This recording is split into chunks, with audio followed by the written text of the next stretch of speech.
So we're we are going to read. I'm going to read chapter 4 from Gaston Bachelard's Water and Dreams. 4. Water in combination with other elements. Apply not only the eye to truth, but all that is in you without reservation. Paul Claudel. Connaissance de l'être. 1. Even if it favors one element, material imagination, the imagination of the four elements likes to play with images of them in combination.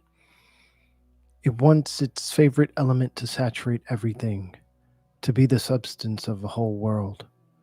But despite this fundamental unity, material imagination wants to maintain the variety of the universe. The notion of combinations serves this end. Formal imagination needs the idea of composition. Material imagination needs the idea of combination. Now, water is the most favorable element for illustrating themes involving the combination of powers. It assimilates so many substances, draws so many essences to itself. It receives contrary matters, sugar and salt, with equal faculty. It becomes permeated with all colors, all tastes, and all odors. Thus, it is understandable that the phenomenon of the dissolution of solids in water should be one of the principal phenomena of the naive chemistry that still exists as common sense chemistry, and with a little dream added is the chemistry of poets. Therefore, the spectator who loves to contemplate the combination of diverse substances is always amazed when he meets liquids that do not mix with each other. This is because for materializing reverie, all liquids are water. All that flows is water. Water is the only liquid element. Liquidity is the elementary characteristic of water. Even a prudent chemist like Allan, as late as the 18th century, states, water is the most perfect liquid.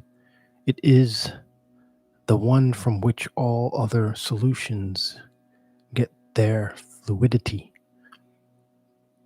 An affirmation without proof, which shows that pre-scientific reverie follows the bent of natural reverie, of childlike reverie. How, for example, could a child fail to admire the miracle of an oil lamp? Oil floats. Oil, which is, after all, thick. And then does not it help water to burn? All sorts of mysteries gather about an astonishing thing, and reverie stretches out in every direction as soon as it takes wing. In the same way, the Phial of the four elements in elementary physics is handled like a strange toy. It encloses four non-miscible liquids, which form levels according to their density. Therefore, it multiplies the illustration of the oil lamp. This Phial of the four elements provides a good model for distinguishing between a pre-scientific mind and a modern mind. It can help us to catch vain philosophic reveries at the outset. For a modern mind, there is an immediate rationalization. It knows that water is only one of 1,000 other liquids. It knows that each liquid is characterized by its density. The difference in density among non-miscible liquids suffices to explain the phenomenon. A pre-scientific mind, on the contrary, flees from science toward philosophy. We read, for example, in connection with the Phial, Phial, with the Phial of the Four Elements in Theology of Water by Fabricius, an author whom we shall quote several times because his work is a fairly good example of this dream physics that mixes the most unbelievable nonsense with the positive teaching of a Pascal. It is what gives us the sight, as agreeable as it is common, of four liquids of different weights and different colors, which, when they have been shaken up together, do not stay mingled, but as soon as the vessel is set down, begin to look for and find their natural places. The black one, which represents earth, goes down to the bottom. The gray takes its place just above to represent water. The third liquid, which is blue, comes next and represents air. Finally, the lightest, which is red like fire, gains the top. Thus, we have an experiment with rather too many images, intended to illustrate only one elementary law of hydrostatics, but which instead furnishes a pretext for the philosophic imagination to go beyond experiment. It gives a childlike image of the doctrine of the four fundamental elements. Here is all of ancient philosophy in a bottle. But I shall not lay too much stress on these scientific toys, these overly imaginative experiments through which the infantilism of the pseudoscientific culture given out in our schools often becomes rooted. But I shall not lay too much stress on these scientific toys, these overly imaginative experiments through which the infantilism of the pseudo-scientific culture given out in our schools often becomes rooted. I have given a whole book to try to separate the conditions of reverie from the conditions of thought. Now, my task is just the opposite. I want to show how dreams are associated with knowledge, to show how the material imagination effects combinations among the four fundamental elements. 2. One feature strikes us immediately. These imaginary combinations unite only two elements, never three. Material imagination unites water and earth, or water and its opposite, fire, or earth and fire. Sometimes it sees in vapors and fogs the union of air and water, but never in any natural image does it see the triple material union of water, earth, and fire carried out. A fortiori,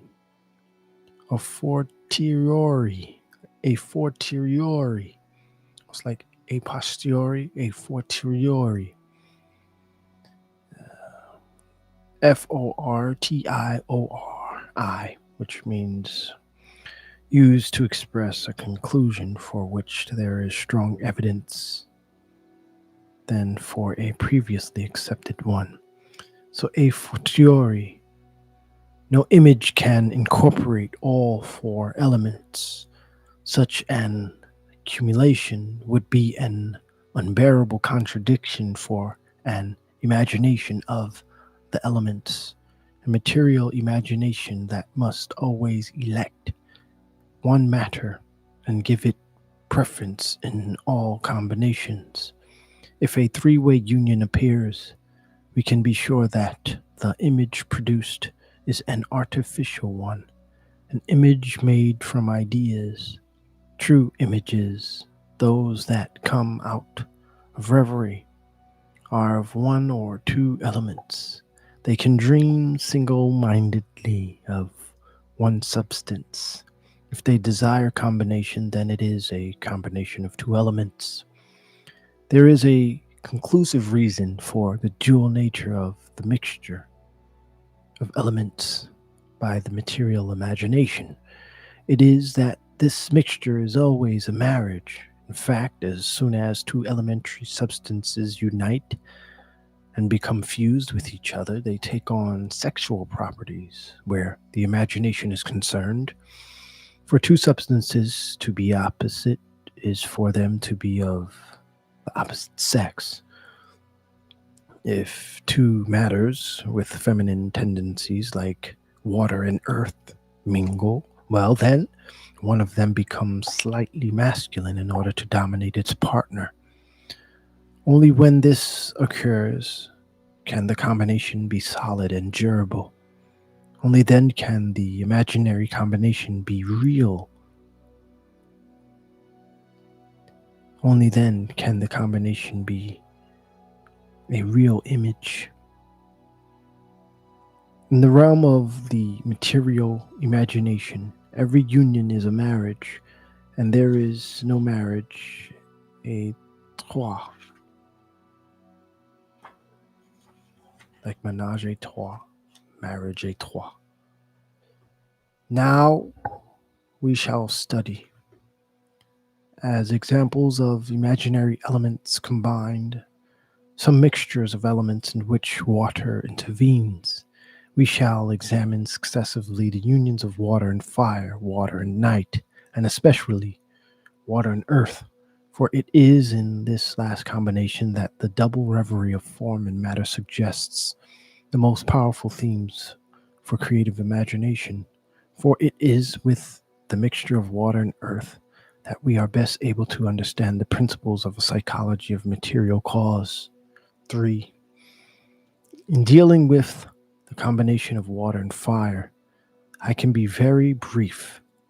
I have in fact encountered this problem in my study on the psychoanalysis of fire.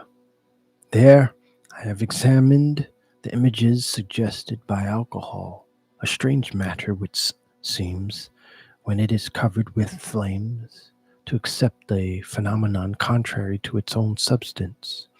When alcohol flames on a holiday evening, it seems that the matter is mad. It seems that the feminine water has lost all modesty, and that in frenzied joy she is giving herself to her master, fire. It should not seem surprising then that certain people group many impressions and contradictory feelings around this unusual image, and that under this symbol a real complex forms. I have named this complex the Hoffmann complex, for the symbol of punch seemed to me particularly active in the works of this fantastic teller of tales. This complex sometimes explains senseless beliefs, which only go to prove the importance of its role in the unconscious. Thus, Fabricius does not hesitate to say that water which has been preserved for a long time becomes a spirituous liquor, lighter than other waters, and one which can almost be lit like brandy. To those who joke about this good bottle of water from the hidden stock, about this water which, like a good wine, attains Bergsonian duration, I must answer that Fabricius is a very serious philosopher who wrote a theology of water, to the glory of the Creator. In fact, even when, in the work of experienced chemists in the 18th century, chemistry tended to individualize substances, it did not take away the special place accorded to elemental matters.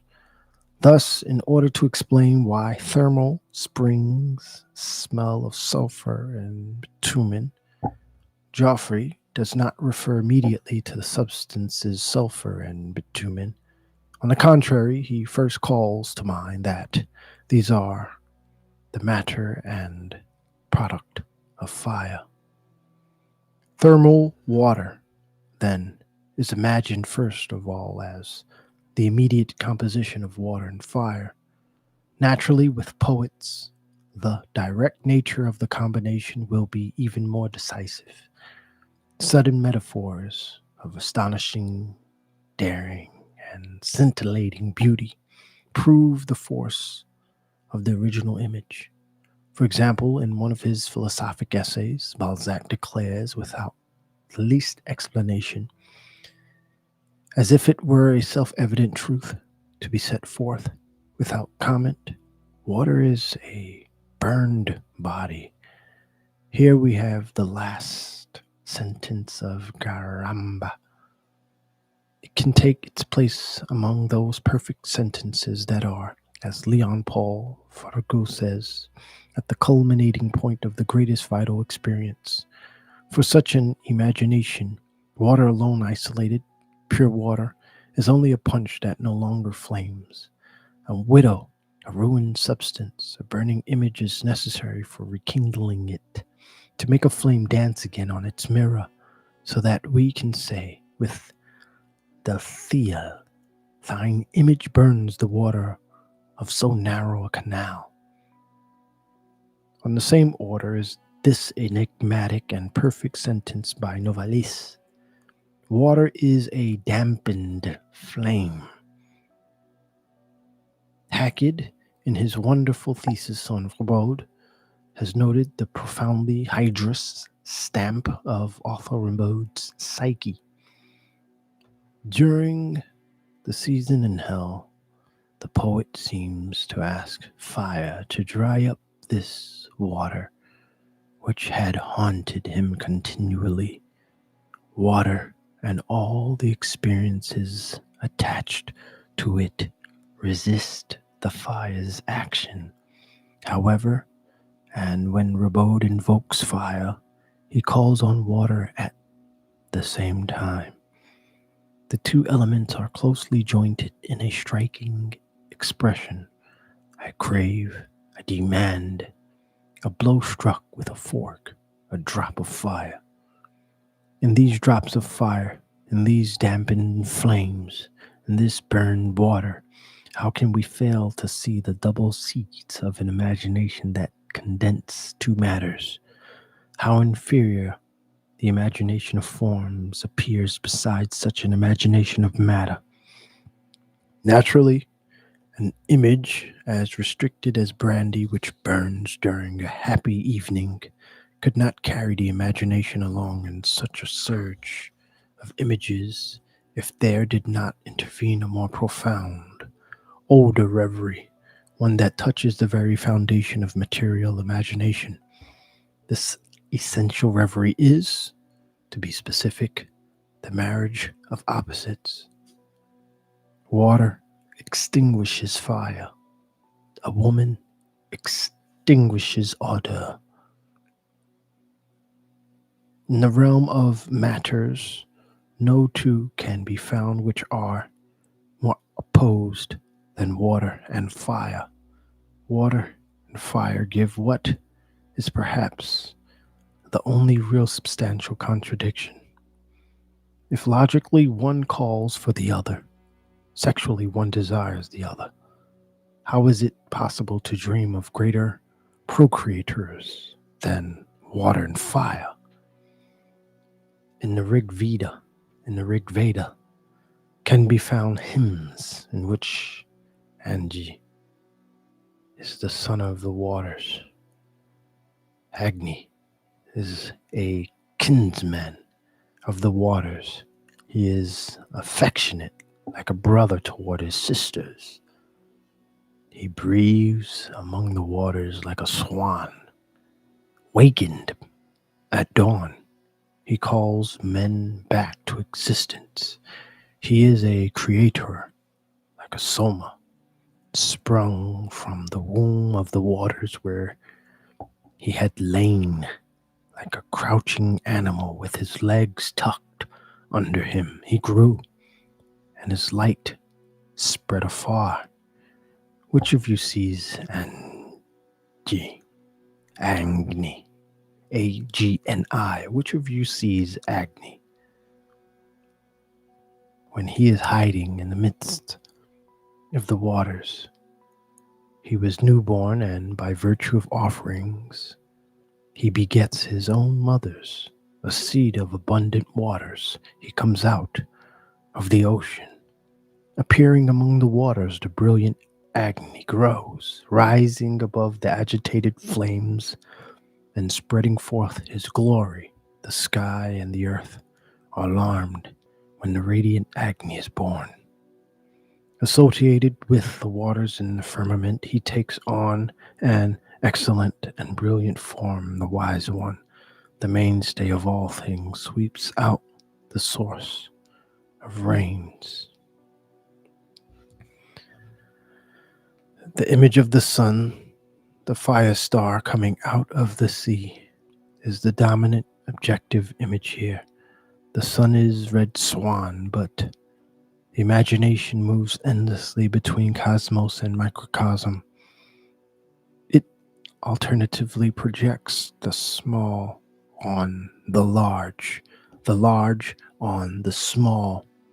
If the sun is the glorious bridegroom of the sea, then the water must give herself to the fire, and the fire must take the water in proportion to this libation. Fire begets his mother. There lies a formula which the alchemists, without knowing the Veda, which will use to excess. Fire begets his mother.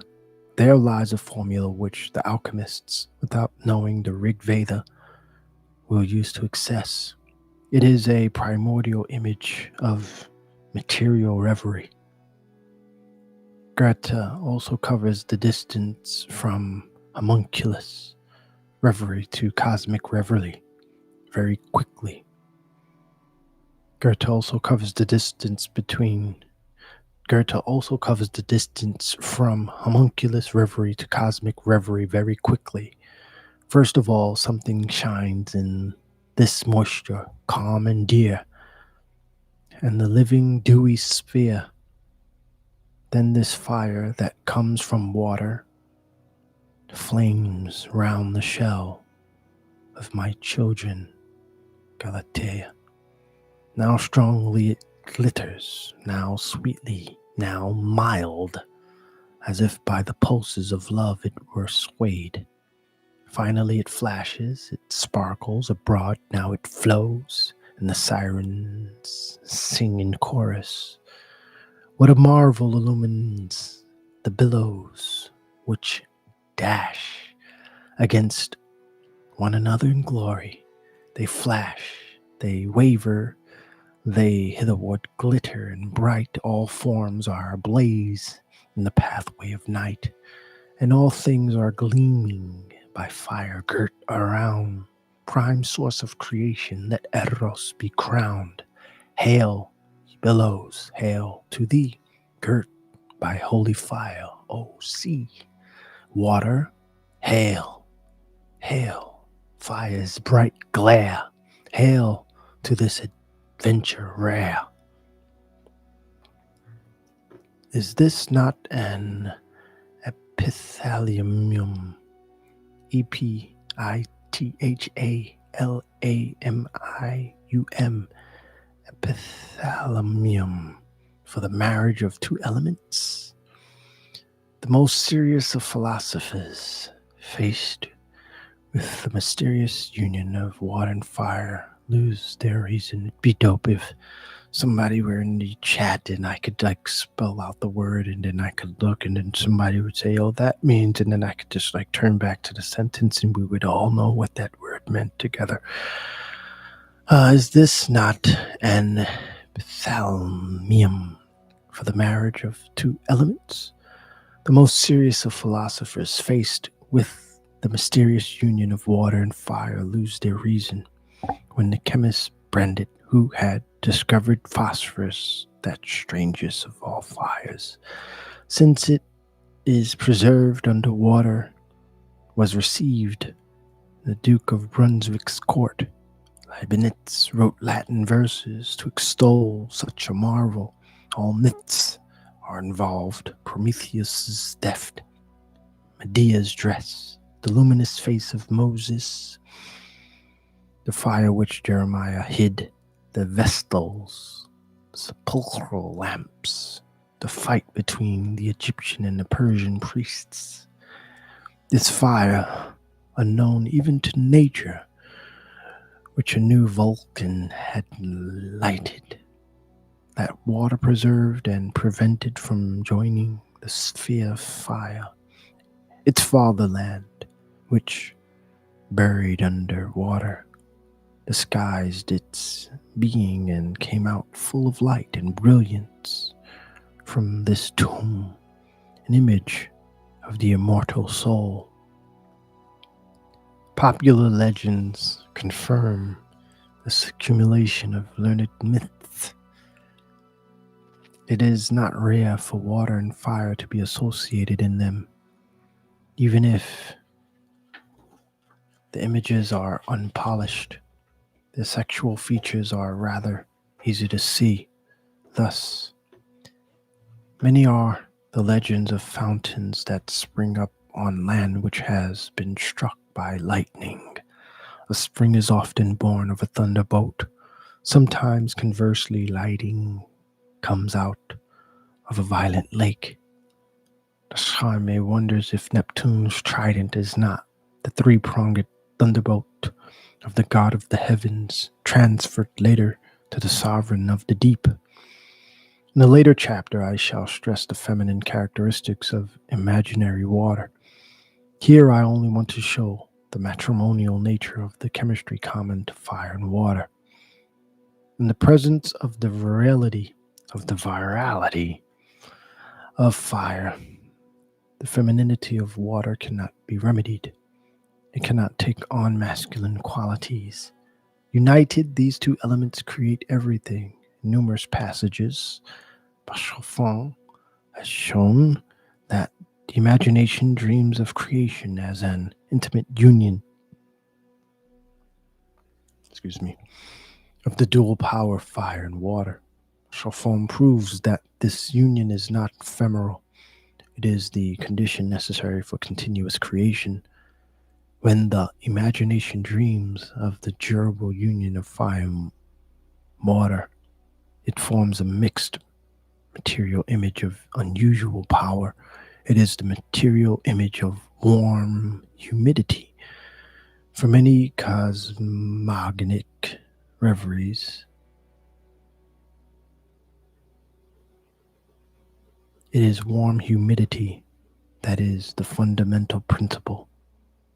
This animates the inert earth and causes all living forms to rise up out of it.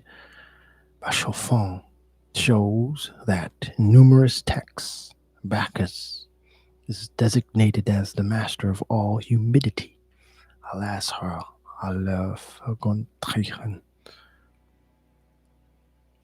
it is therefore easy to confirm that this notion of warm humidity has a strangely privileged place in many minds. Though it, creation proceeds at a slow but steady pace. Through it, creation proceeds at a slow but steady pace. Time is engraved into matter that has been well simmered. We no longer know what is functioning. Is it fire? Is it water? Is it time? This triple uncertainty allows us to have an answer for everything. When a philosopher attaches himself to a notion like warm humidity, In order to found his cosmogony, he rediscovers such intimate convictions that no objective proof can embarrass him. In fact, we can see functioning here a psychological principle that I have already mentioned. Ambivalence is the surest basis for indefinite valorizations. The notion of warm humidity gives rise to an ambivalence of unbelievable power. It is no longer a question of an ambivalence that plays only upon superficial and changing qualities. It is really matter that is involved. Warm humidity is matter become ambivalent. Almost, one could say, ambivalence materialized. 4. By putting in this section some remarks on the combinations of water and night, I may seem to be rejecting my general thesis on imaginary matter. Indeed, night seems to be a universal phenomenon that may easily be taken for an immense being asserting its power over all of nature, but without touching material substances in any way. If night is personified, it is as a goddess whom nothing resists, whom envelops everything, who hides everything. She is the goddess of the veil. Nevertheless, reverie about substances is so common and so invincible that the imagination commonly accepts dreams of an active night, a penetrating night, an insinuating night, or of a night that invades the substance of things. The night is no longer a draped goddess, no longer a veil that stretches over land and sea. Night is made of night. Night is a substance, is nocturnal matter. Night is understood by material imagination. Night is understood by material imagination. And since water is the substance that lends itself best to mixtures, night penetrates the waters, dims the depths of the lake, saturates the pool. Sometimes the penetration is so deep, so intimate that for the imagination, the pond in the middle of the day still retains a little of this nocturnal matter. A little of these substantial shades becomes stiflized.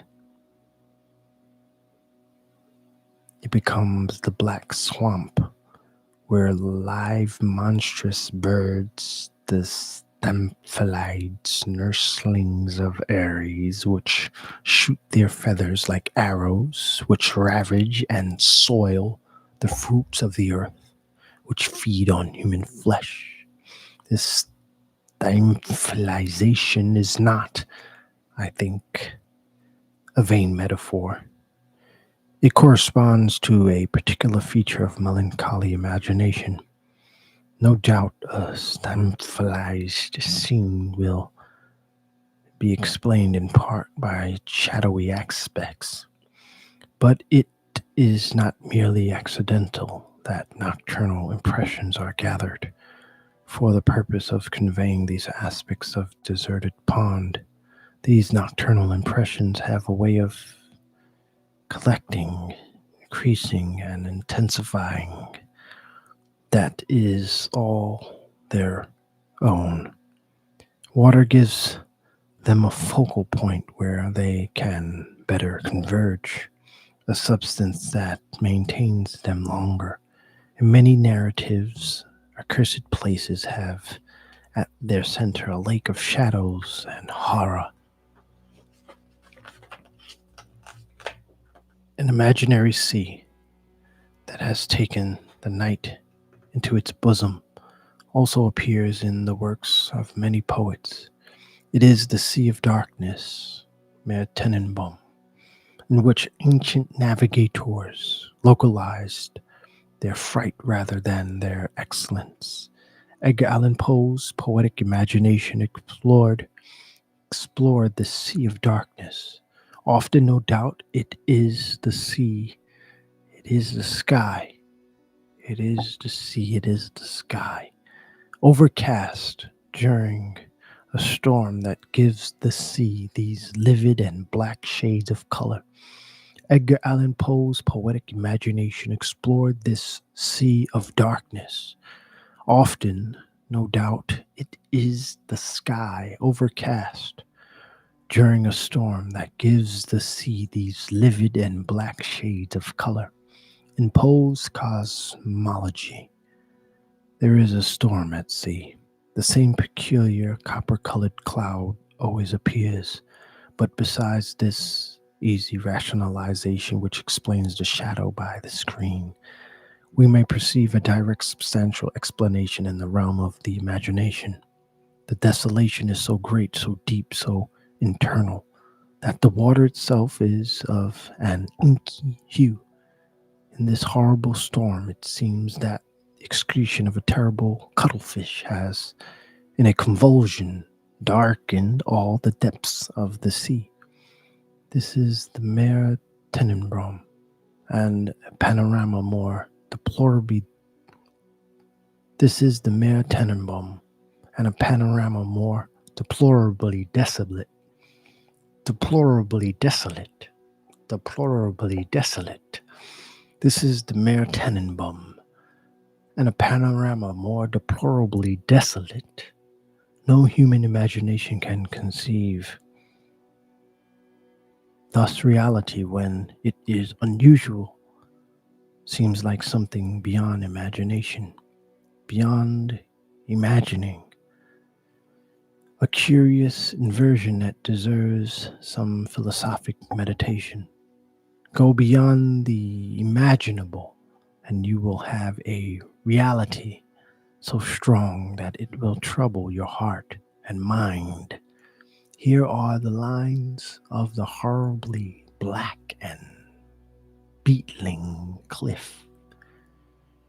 Here is the horrible night that crushes the ocean. The storm then enters the bosom of the floods. It also is a kind of agitated substance, an internal movement that takes hold of the inner mass. It is a short, quick, angry cross dashing of water in every direction. Reflecting on this, we can see that such an intimate movement is not grasped through an objective experience. It is felt in introspection, as the philosophers say.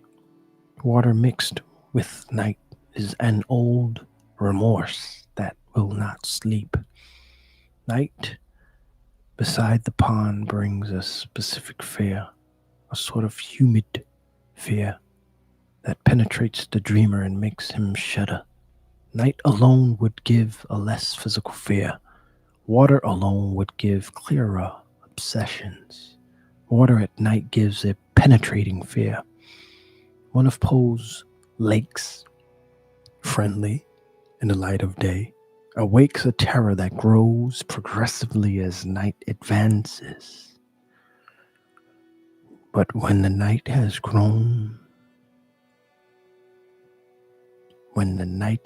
thrown her pall upon that spot, as upon us all, and the mystic wind went by, murmuring in melody, then I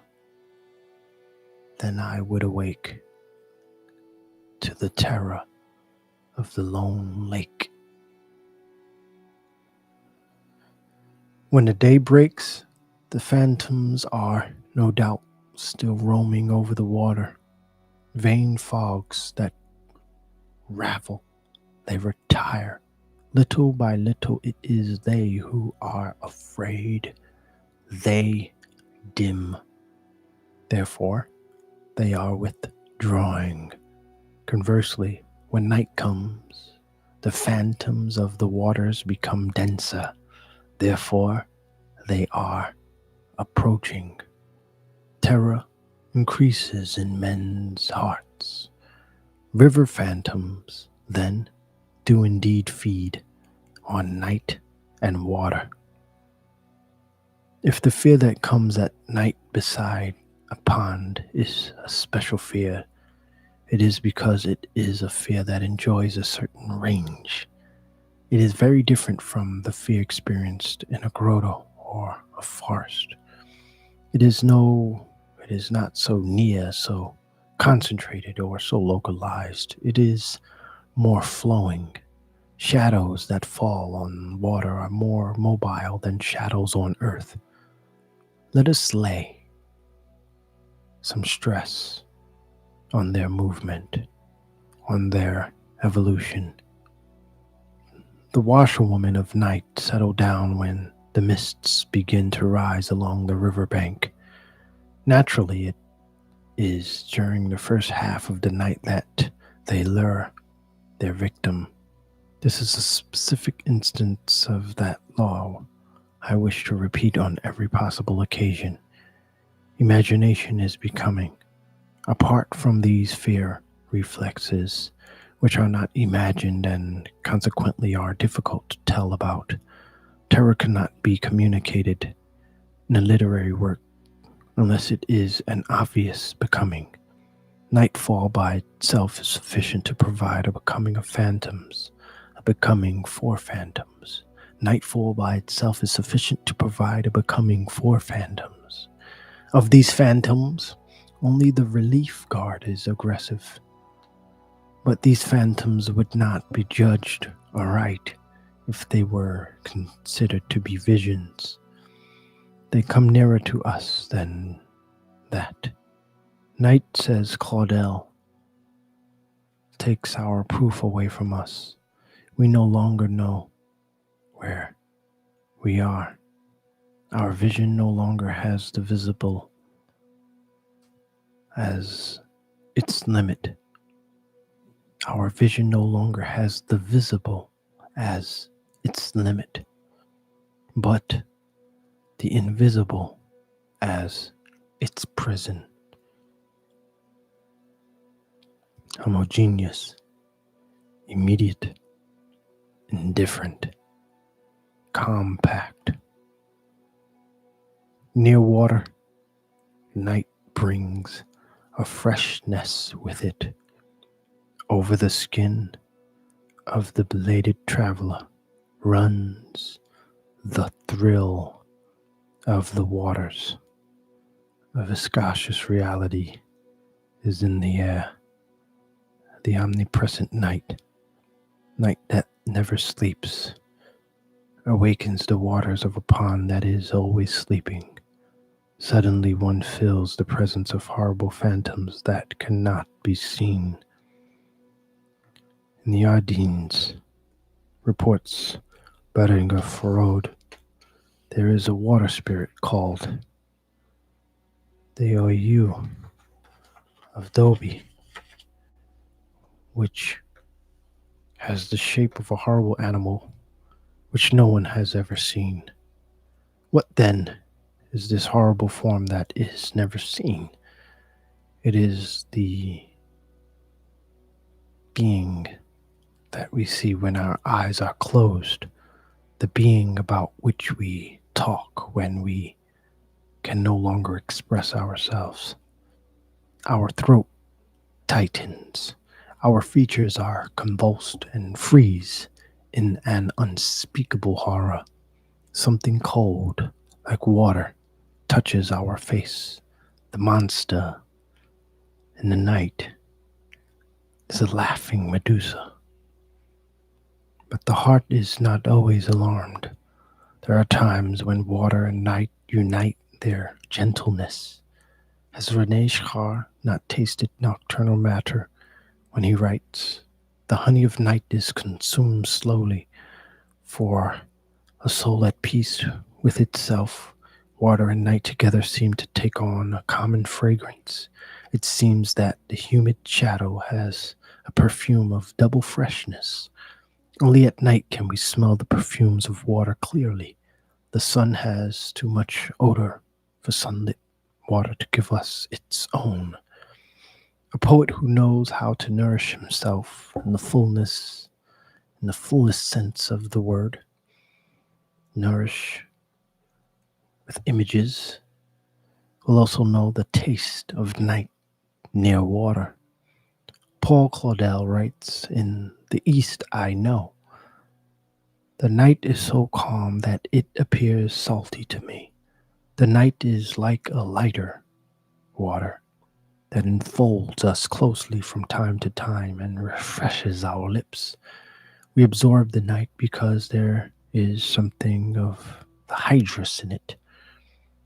For the material imagination, truly alive, an imagination that can take hold of the material familiarity of the world, the great substances of nature, water, night, sunlit air, are highly seasoned substances in themselves.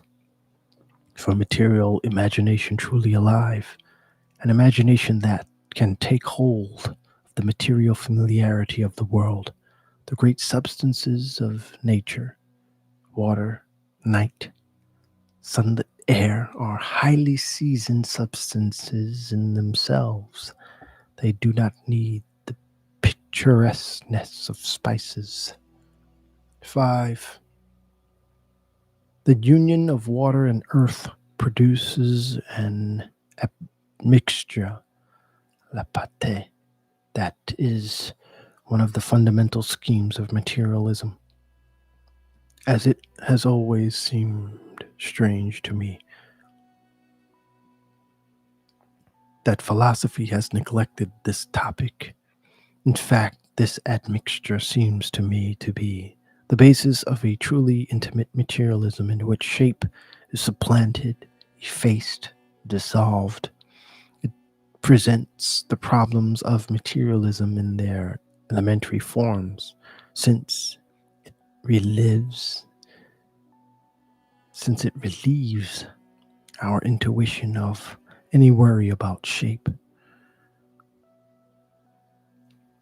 It presents the problems of materialism in their elementary forms, since it relieves our intuition of any worry about shape. The problem of form is given a secondary role. The union of water and earth provides an elemental experience with matter. In this union, pate, the role of water is obvious. When the molding is in progress, the worker can go on to consider the particular nature of the earth, the flour, or the plaster. But at the beginning of his work, his first thought is for water. Water is his first auxiliary. It is through the action of water that the first reverie of the worker who molds begins. Therefore, it should not seem surprising that water is dreamed in active ambivalence. There is no reverie without ambivalence, no ambivalence without reverie. Now, water is dreamed by turns in its roles as softener and as binder. It separates and it binds together. The first step is obvious. Water, as they say in outdated chemistry texts, moderates the other elements by destroying dryness, the work of fire. It is the conqueror of fire. It takes patient revenge on fire. It diminishes fire. It assuages feveriness. More than the hammer, it destroys lands. It softens substances. And then the work of earth and water together, pate, continues when we have succeeded in making water truly penetrate into the very substance of earth, reduced to power, reduced to powder.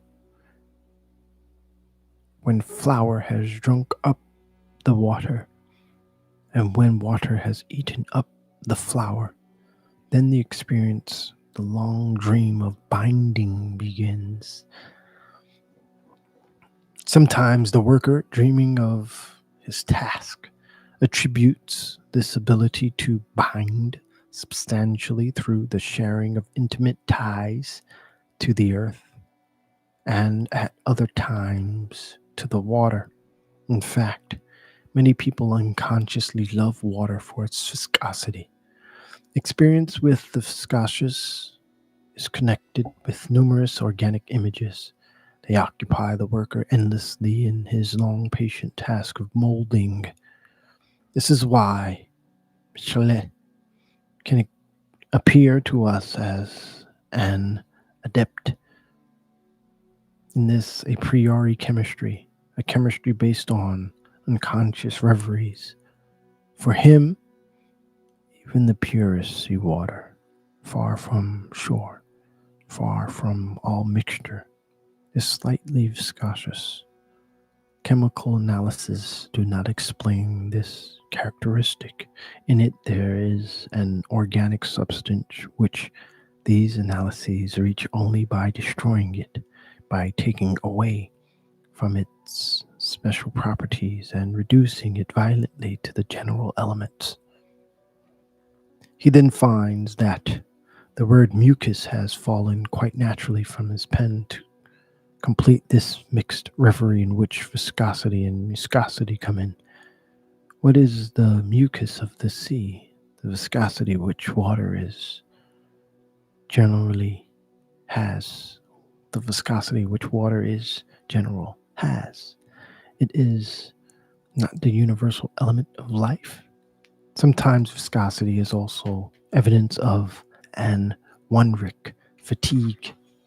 It prevents the dream from continuing. We then live sticky dreams in a viscous setting.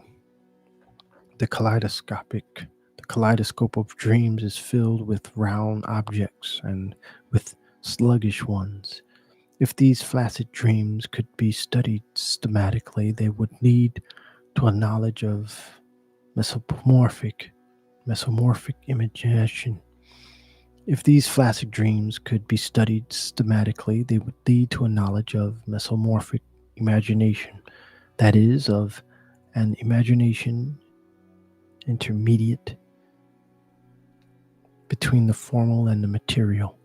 The objects of mesomorphic dream take form only with great difficulty, and then they lose it. They collapse like soft clay, pate, to the sticky, pliable, lazy, sometimes phosphorescent, but not luminous object corresponds.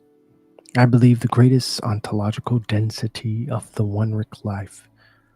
Those dreams in which we dream of clay are, by turns, struggle or defeat in the effort to create, form, deform, or mold. As Victor Hugo says, everything loses its shape, even the shapeless. The eye itself, pure vision, becomes tired of looking at solids. It needs to dream of deforming. If sight really accepts the freedom of dreams, everything melts in living intuition. The soft watches of Salvador Dali stretch and drain from a corner of a table. They live in a sticky space-time like generalized clepsydras. They make flow, an object subjected directly to the temptations of monstrosity. Anyone meditate on the conquests of the irrational, and he or she will understand that this pictorial Heracliteanism is dependent upon a reverie of astonishing sincerity. Such profound deformations must engrave the deformations in the substance. Such profound deformations must engrave the deformation in the substance. As Salvador Dali says, the soft watch is flesh. It is cheese. These deformations are often imperfectly understood because they are seen statically. Certain entrenched critics too easily take them for inanities. They do not live out the deep one-rick strength found in them. They do not participate in the imagination of rich viscosity that grants, sometimes in a wink, the benefits derived from a divine deliberateness. In the pre-scientific mind, there are numerous traces of the same musings. Thus, for Fabricius, pure water itself is glue. It contains a substance that has been charged by the unconscious with carrying out the union already begun between water and earth. Water has a viscous and sticky matter which causes it to adhere easily to wood, iron, and other rough materials. It is not only an unknown scholar like Fabricius who thinks with such materialistic intuitions. The same theory can be found in Mojave's chemistry. Mojave writes in his Elements of Chemistry, even stones and bricks reduced to powder and then exposed to the action of fire always give little water, and they even owe their origin in part to water, which, like glue, binds their parts together. In other words, water is the universal glue. This hold which water has on matter cannot be fully understood if one is satisfied with visual observation.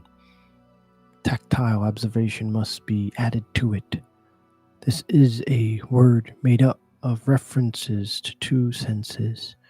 It is interesting to follow the action, however obscured, of tactile experience added to visual observation. Thus we can rectify the theory of homophobia that too readily postulates a concurrence between the worker and the geometrician, between action and vision.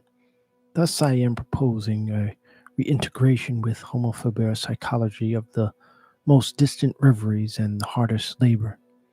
The hand also has its dreams and its hypothesis. It helps us to understand matter in its inmost being. Therefore, it helps us to dream of it. The hypothesis of naive chemistry, which are born out of the work of homophobia, have at least as much psychological importance as the ideas belonging to natural geometry. And since these hypotheses prejudge matter more intimately, they even give more depth to revery. In molding, there is no more geometry, no more sharp edges, no more breaks. It is a continuing dream. It is work that can be done with one eyes closed. Therefore, it is an intimate reverie. And furthermore, it is rhythmic, with a heavy rhythm that takes hold of the whole body. It is thus vital. It has the dominant characteristic of duration, rhythm. This reverie, which is born out of a working with soft substances, is also necessarily correlated with a special will for power, with the masculine joy of penetrating a substance, feeling the inside of substances, knowing the inside of seeds, conquering the earth intimately as water conquers earth, rediscovering an elemental force, taking part in the struggle of the elements, participating in a force that dissolves without recourse. Then begin the binding action and the molding, whose slow but regular process brings a special joy that is less satanic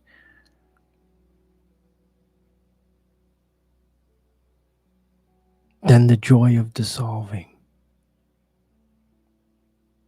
The hand becomes directly conscious of the growing success of the union of earth and water. Another duration is then engraved into matter, an uninterrupted, steady, never-ending duration. This duration then is not formed. It does not have the different resting places provided by successive stages that contemplation finds in working with solids. This duration is a substantial becoming, a becoming from within. It too can provide an objective example of inner duration, a poor, simple, uneven duration that can be followed only with hard work.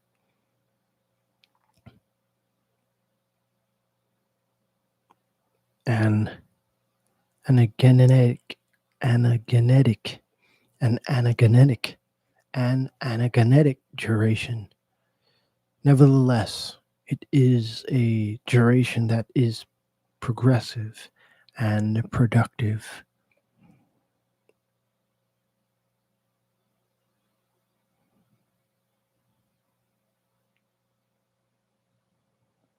Nevertheless, it is a duration that is progressive and productive. It is truly a duration associated with work. True workers are those who have taken the matter in hand. They have the will to produce, a manual will. This very special will is visible in the ligaments of their hands. Only he or she who has crushed the currant and the grape will understand the hymn to Soma. 10 fingers curry the charger in the vat. If Buddha has 100 arms, it is because he is a molder. Clay produces the dynamic hand, which is almost the antithesis of the geometric hand of Bergson's Homo faber. It is a medium of energy and no longer merely of form. The dynamic hand symbolizes the imagination of force. By meditating on the different trades that mold, one can better understand the material cause and see all its varieties. The act of molding is not sufficiently analyzed if one merely concentrates on forms, nor is the effect of matter sufficiently explained when one merely notes the resistance it offers to the molding act. Nor is the effect of matter sufficiently explained when one merely notes the resistance it offers to the molding act. All work in this admixture leads to the concept of a truly positive, truly active material cause. Here, there is a natural projection. Here we have a particular case of projective thought that conveys all thoughts, all actions, all reveries from man to things, from worker to the piece of work. The Bergsonian theory of Homo faber considers the projection only of lucid thoughts. It neglects the projection of dreams. Trades that trim and cut do not tell us enough about the inner nature of matter. The projection in these instances remains external, geometric. Here, matter cannot even play a supporting role to actions. It is no more than what is left over after actions. What has not been cut off? The sculptor in front of his marble block is a scrupulous servant of the formal cause. He finds form by eliminating the formless. The molder before his clay block finds form by deforming, by a dreamy evolution of the amorphous. The molder is the one nearest to the inner dream, to the vegetating dream. It is necessary to add that this very simplified diptych could not lead anyone to believe that I have really separated questions of form and matter. True genius unites them.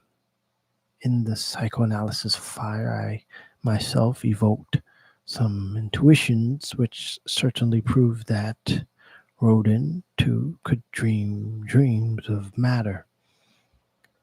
Should children's enthusiasm for playing with soft substances astonish us now? Madame Bonaparte recalled the psychoanalytic meaning of such an experience. Following the psychoanalysis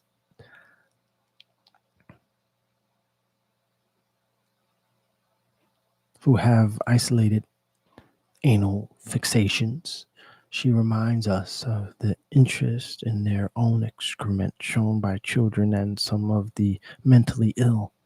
Since in this book I am analyzing only the more highly developed psychic conditions, those more directly adapted to objective experiences and poetic works, I must describe the work of molding in its purely active elements, disengaging them from their psychoanalytic taint.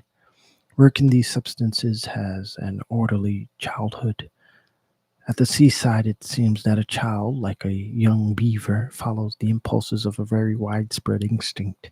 Stanley Hall, Kafka reports, noticing in children traits that recalled their ancestors in the lacustrine epoch. Mud is the dust of water, as ash is the dust of fire. Ash, mud, dust, smoke furnish images that exchange their substances endlessly. In these reduced forms, elementary matters communicate. These are, in a way, the four dusts of the four elements. Mud is one of the most strongly valorized of matters. Water, it seems, has brought to the earth the very principle of calm, slow, assured fecundity in taking this form.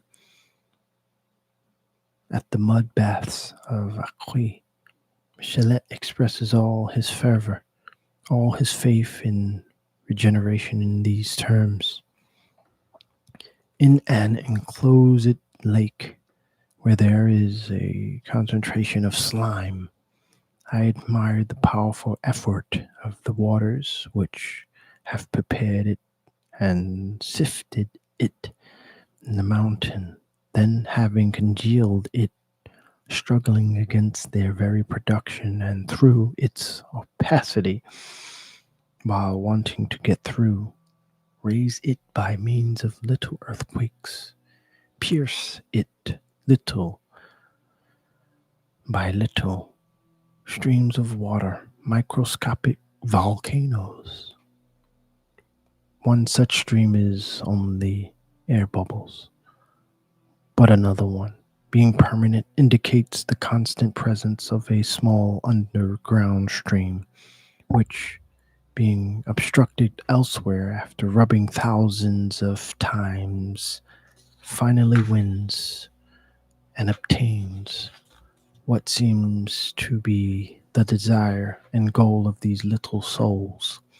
They are pleased to see the sun. Reading such passages, one feels an irresistible material imagination in action, an imagination which, despising all dimensions and scorning all formal images, projects purely dynamic images of the microscopic volcano. Material imagination like this participates in the life of all substances. It loves the seething and of the mud, even by the bubbles. All warmth, all enfolding, then becomes a kind of maternity. And Michelet, before this black slime which is in no way dirty, plunges into this living matter and cries out, "Beloved common mother, we are one. I come from you and I return to you. But tell me your secret frankly. What do you do in your deep shadows from which you send me this warm, powerful, rejuvenating soul, which would have me live on still? What do you do there? Whatever you see, whatever I do before your very eyes. She spoke distinctly, somewhat low, but with a gentle, perceptibly maternal voice. Does not this maternal voice actually come out of the substance, out of the matter itself? Matter speaks to Michelet through contact with its inmost substance.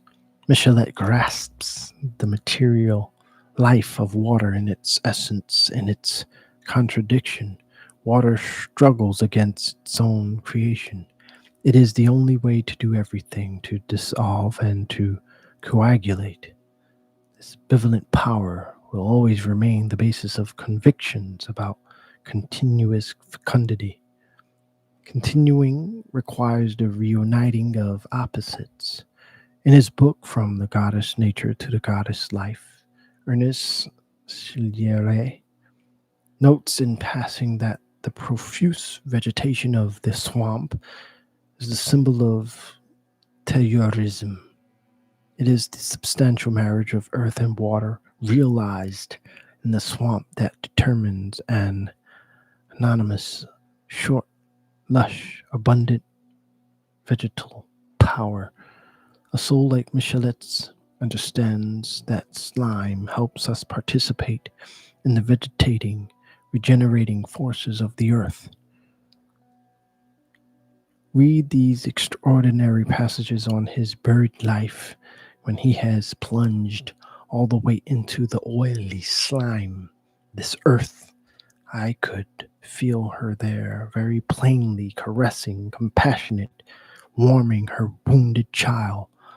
From without, within as well, for she penetrated with her vivifying spirits, entered me and mingled with me, insinuated her soul into me. The identification between us became complete.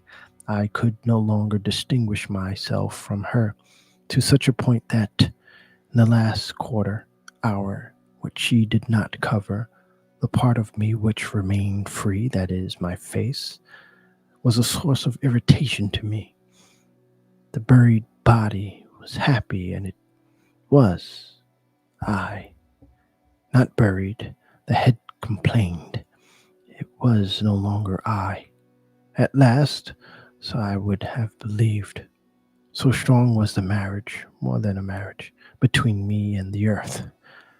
It could almost be called an exchange of nature. I was the earth, and she was a man. She had taken upon herself my infirmity and my sin. I, in becoming earth, had taken on life, warmth, youth. This exchange of nature from slime to flesh is a complete example of material reverie. The same impression of the organic union of earth and water can be had by meditating on this passage by Paul Claudel. In April, preceded by the prophetic flowering of the prunes trees, branches, water, the bitter servant of the sun, begins to work over all the earth. It dissolves, it warms, it softens, it penetrates, and salt becomes saliva, persuades, chews, mixes, and as soon as its space is thus prepared, life begins, and the vegetable world begins again to draw on the universal resources through all its roots. The acid water of the first months becomes, little by little, a thick syrup, a sip of liquor, a bitter honey charged with sexual powers. Clay, too, for many people, will become a theme of endless reveries. Man will wonder endlessly from what mud, from what clay he is made, for in order to create some kind of clay is always needed, some plastic matter, some ambiguous matter in which earth and water can come together and unite. grammarians' discussion on whether the word clay is masculine or feminine are not vain. Our softness and our solidity are opposites. Androgynous participation is needed. Clay, to be of the right consistency, must have enough earth and enough water. How beautiful the passages where Oscar Vladilis Leos tells us that we are composed entirely of clay and tears. When he lacks sorrow and tears, man is dry, poor, and cursed. With a few too many tears, a lack of courage, and stiffening in the clay, he suffers another kind of destitution. Man of clay, tears have drowned your wretched brain. Words without salt flow from your mouth like warm water. Since I promised myself that in this book I would take every opportunity to develop a psychology of material imagination, I do not want to leave these reveries of molding and kneading without following another line of material reverie, along which one can trace the slow and difficult conquest of form by rebellious matter. Here water is absent. From this point on, the worker will give himself up, as if by accident, to a parody of vegetal states. From this point on, the worker will give himself up, as if by accident, to a parody of vegetal processes. This parody of hydrous power will help us a little to understand the power of imaginary water. I would like to talk about the reverie of the smith's soul. A smith's soul. A smith's reverie comes late, as work begins with a solid. The worker is, first of all, the consciousness of a will. Will is the first to appear on the scene, then craft, which, through fire, produces malleability. But as, under the blows of the hammer, change is about to take place, as the bars start to bend, something of the dream of deformation enters the soul of the worker.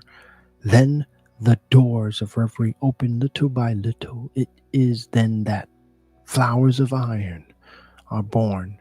It is only externally, no doubt, that they imitate vegetal glories.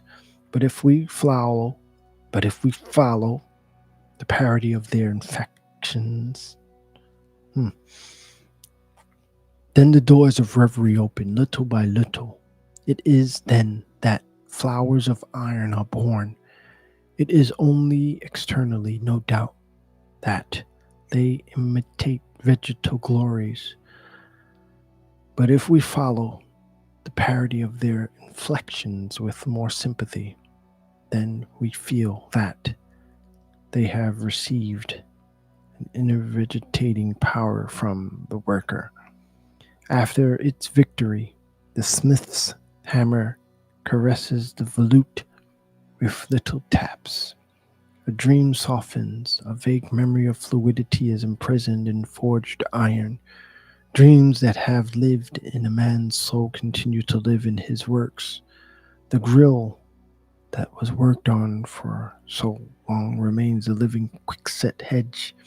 Alongside its branches, holly, a little stronger, a little duller than ordinary holly, continues to climb.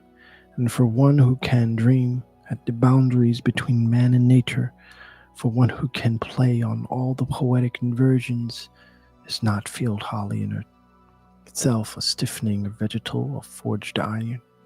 Moreover, this evocation of the smith's soul can help us to present material reverie in a new light. It takes a giant, no doubt, to soften iron, but he will yield to dwarfs when it comes to placing the minute details of tracing among the iron flowers. The gnome then truly emerges from the metal. In fact, One imagined form of elemental reverie is the embodying of fantastic beings in miniatures, creatures discovered under a clump of earth in the corners of a crystal are encrusted in matter. They are the elementary forces of matter.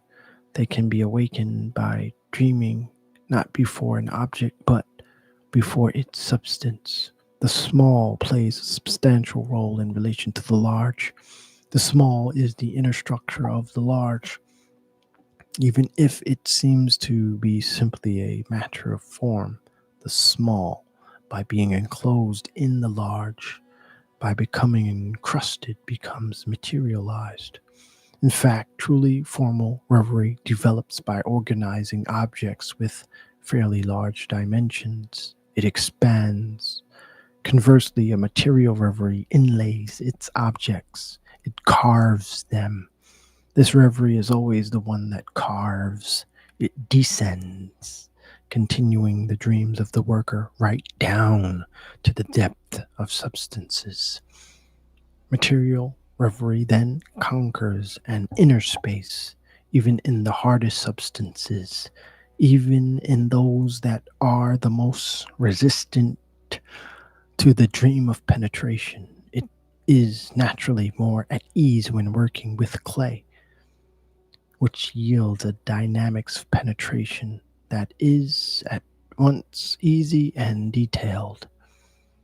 I have evoked the reverie of the forge only to show to better advantage how pleasant is the molder's reverie, to evoke the joys of softened clay and the gratitude of the molder, the dreamer, toward the water that always gives him a victory over compact matter.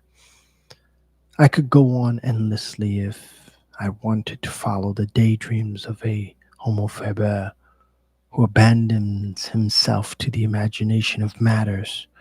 The substance will never seem sufficiently worked over for him because he never stops dreaming of it. Forms reach completion. Forms reach completion. Matter never.